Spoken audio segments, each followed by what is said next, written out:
another video, and for today I'm going to be doing a back to school with type 1 diabetes Q&A. So I asked you guys on my Instagram story to ask me some questions that I would be answering in this video, and that is what I'm going to be doing today because I know a lot of you guys are going back to school or have already gone back to school. I know I personally start classes on Monday, which is very sad. I'm going into my 3rd year of college, so it's exciting but sad. But I wanted to answer these questions for you guys in case you are newly diagnosed and you're about to start school for the first time with type 1 diabetes, or just questions that you've always wanted the answer to about going back to school with type 1 diabetes.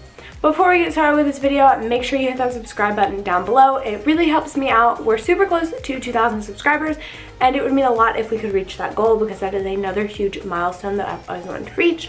With all that being said, let's just jump right into this video and get started.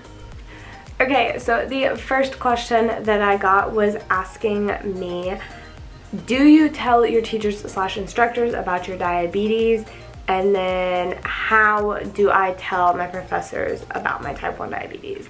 Okay, so yes, I definitely tell my professors about my diabetes because it is super important. It is something that I think that anyone in your life should know, whether it be a professor that you're only going to have for a semester or whether it be like a best friend or a significant other. I think it's really important to tell them. So I always tell my professors or teachers about my diabetes and just explain to them what it is if they don't know and what it means for me and for them.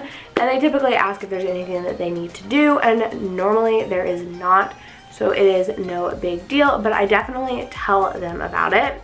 And then how I tell them about it, I've done it a few different ways. I have told them the first day before class even starts. I tend to get to class early the first day, and I say, hi, my name is Lindsay. I have type 1 diabetes. I just wanted to let you know that if I'm eating or drinking in your class, that is why. And they're like, okay, thank you so much for telling me. The second way that you can tell your professors or teachers about your diabetes is wait till after the first lecture or the first class, if you don't want to do it with a bunch of people in the class, because I know when I first started telling teachers in college especially, I felt kind of awkward going up to the front of the class right before class starts in front of everyone in the class and talking to the teacher. So you can definitely wait until after class if that makes you more comfortable, but at this point I just go before class and tell them because I'm totally fine with it. And then the third way, which I did in middle school and elementary school, is I typed out a letter on my computer, printed it out. So in middle school I had 8 teachers, so I typed it out, printed it 8 times, put it in envelopes, put the teacher's name on it, and handed it to them the first day of class, let them read it, and then at the bottom of the letter I said, if you have any questions, please feel free to ask. That is one way you can do it if you don't feel comfortable telling them in person, but I would recommend handing the letter to them. That way they have a face to the name and to the letter. And then the fourth way I like to do it, which I actually prefer to do now since I'm in college, is I email my teacher the week before classes start. I say, hi, I just want to let you know I'm a type 1 diabetic. If anything happens, this is why. Most of the time they'll respond back, but I definitely recommend telling them, and one of those 4 ways works really well for me. The next question is asking how I deal with sports and diabetes during school. So I was never like a high school athlete, so like I didn't do any sports related to my high school. So like I wasn't on my high school's dance team. I was a dancer, but I did not dance for my school. If I was going to have a really hard dance practice, I would unplug my pump. I would make sure that I was a little on the higher side before I went into the sport, I guess, into practice, not the sport, into practice. If you're low before a practice or a game, definitely tell your coach or your instructor, and definitely don't play the sport while your blood sugar's low. Honestly, this is such a hard question for me, but I really wanted to try to answer it for you just because I know that it's hard. But I would just handle it any other day or any other time in your life and just do the best you can. If you're on an insulin pump and you're playing like a really rough contact sport and it's not the Omnipod, unplug the pump because it will break, and that is not something that you want. The next question is, do you register for special accommodations, or did you register for special accommodations? I have never registered for special accommodations just because my mom is really good about managing my diabetes for me, or she was when I was younger. So I never felt like I needed to, and my mom kind of didn't want to put that label on me, I guess. If you have like that, like special accommodations or a plan in line, that is totally fine. I'm not discriminating against them at all, but my mom personally never put me on one. Do I wish I had one in college based off of something that happened in the spring semester? Yes, because I had a teacher make me turn off a piece of medical equipment and I almost passed out. But that's a whole nother story, and I'm actually not going to share that story online just because I still go to that school and I don't want anyone to ever find that story, so I'm sorry about that. But I have had issues in the past, and I do wish that I had special accommodations then, but I currently do not, and I have never had special accommodations. But if there's something you need, definitely go and get them, because they are there to be helpful, and they are definitely helpful to those who need them. The next question is asking my favorite backpacks to fit all of my stuff in, as well as if I carry extra insulin with me and how I do that. So my favorite backpacks, or the backpacks that I use, are both Vera Bradley backpacks. They're big enough to keep all of my school stuff in them, top of my meter and extra site changes or pen needles and insulin pens and everything like that. I really like Vera Bradley backpacks. I think they're super cute and fun, and they hold everything that I need, diabetes and school related.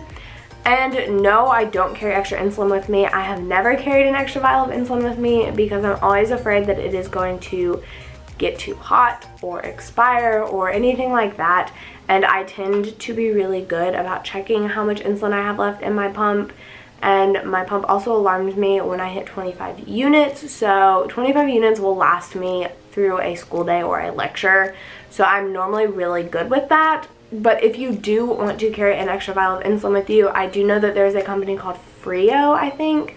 I know that you can buy them off of diabetics website, or I'm pretty sure you can. They're like a cold pack. I've never had one, but I do know that they're specifically designed for diabetics. So if you're interested in something like that, I can link the website down below. But if you want to keep extra insulin with you, that is probably the best bet. Or you can get an ice pack and put it in a Ziploc baggie, and then put your insulin in like a pill bottle or something like that, and then put that in the baggie, and it should stay cold. But typically insulin won't get too hot if you're just taking your backpack from outside inside, and it's inside all day, so you should be totally fine. The next couple of questions are asking me if I've ever had to leave a lecture for diabetes related reasons, and what it's like to be in a college lecture as a type 1 diabetic. So I go to a smaller school, so I'm not in like huge lecture halls, but lectures with type 1 diabetes are basically the same as any other student, I feel like. Obviously, unless you go low and you have to like check your sugar or pull out an insulin pen and give insulin, or pull out your pump, you'll get some funny looks, but it's honestly just the same as like my boyfriend who's not diabetic, or my best friends who aren't diabetic. It's basically the same thing. I just have a little bit more responsibility, and that is totally fine with me. It's really not that different, and you should be totally fine. If your teachers know that you're diabetic and everything, you should have no issues. And then, have I ever had to leave a class for diabetes? Yes, multiple times. Whether I'm high or low and I need a drink or I need something to eat, I definitely had to leave multiple times. Like one time I did not have a snack with me, and I thought I did, and I got low, so I had to leave right in the middle of class to walk across campus or like across the building to buy a snack. But like I said, my teachers know that I'm diabetic and they're fine with it, and they understand. So I've definitely had to leave class for that purpose, but again, that's fine, and they should expect it as long as they know you are a type 1 diabetic. The next question is asking for tips for newly diagnosed type 1 diabetics who are about to go to school.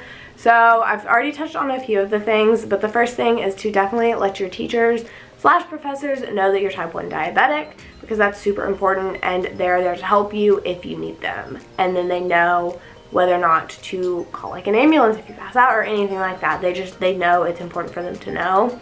The second thing that I recommend doing is to definitely keep lots of snacks on you, whether it be in your locker, in your bag, in your teacher's classrooms, in the nurse's office. Definitely keep a bunch of snacks with you. Buy a box of like fruit snacks, from Sam's or Costco and leave it in the office and you will be set.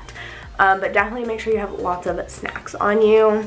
The third thing that I recommend doing is to definitely keep pump sites again in the nurse's office, in the office, in your teacher's classrooms, in your locker, in your backpack, because you never know when your site's going to stop working or leak or get ripped out and you're going to need to change it. You never know, so definitely keep lots of extra supplies with you. And then the fourth thing would be to keep a glucagon either on you or in the office, and have all of your teachers educated on a glucagon and what they would need to do, and let your nurse know, and you should be totally fine. Honestly, school with diabetes is a little more stressful than normal school, or for school is a little more stressful than someone going to school who's not diabetic, but it's not super difficult, and I have faith in you guys, and I know that you will be just fine. Okay, so the very last question is asking how I deal with stress and diabetes and school. So one thing that I recently discovered back in the spring semester was an oil diffuser. So basically you put water in the oil diffuser and then you put a couple of drops of any oil or essential oil that you want in this oil diffuser, and you turn it on, and it basically mixes the water and this oil together, and it comes up in like a steam, and it like spreads throughout the room, and it really like calms you down. I use lavender in mine because lavender is a very calming and de-stressing like oil, so I tend to use lavender in it. And the oil diffuser I have lights up and it changes colors, and I find that really calming. I actually got it on Amazon, so I will try to link it in the description if I can find it, but I really like doing that. On like the blood sugar side of type 1 diabetes, if I know I'm going to be stressed during the week, I tend to do a temporary basal on my pump. So instead of it getting like half a unit every hour, I bump it up to a unit every hour, and that tends to help combat the stress blood sugar spikes, because when I'm stressed my blood sugar spikes, and I know when some people are stressed their blood sugar bottoms out, but I definitely spike when I'm stressed. So I get more insulin, or I do a temporary basal rate. Or I also will try to eat less carby foods. That obviously always doesn't work, because when I'm stressed I kind of want like chocolate. I don't know if that's just like a me thing, but I want some chocolate. I also last semester started going to the gym. I haven't been going to the gym over the summer, which is probably not the best thing for me, but I find that going to the gym and walking on a treadmill or working out tends to help with stress and my blood sugar. So I really like going to the gym, so I'm definitely going to start going to the gym this fall semester to help with the stress and the blood sugar as well. Thank you guys so much for watching this video. If you enjoyed, give it a big thumbs up. I really hope this video helped you guys out. I really wanted to do something back to school related and diabetes related that you guys would find helpful, so I really hope that this helped some of you guys out. Like I mentioned at the beginning of the video, make sure you hit that subscribe button down below. It really helps me out, and it means the world to me. Thank you guys for all the constant love and support. You guys are the absolute best. Don't forget to follow me on all of my social medias. They're always linked in the description. With all that being said, I will see you guys next week for another video. I love you all so much. Bye!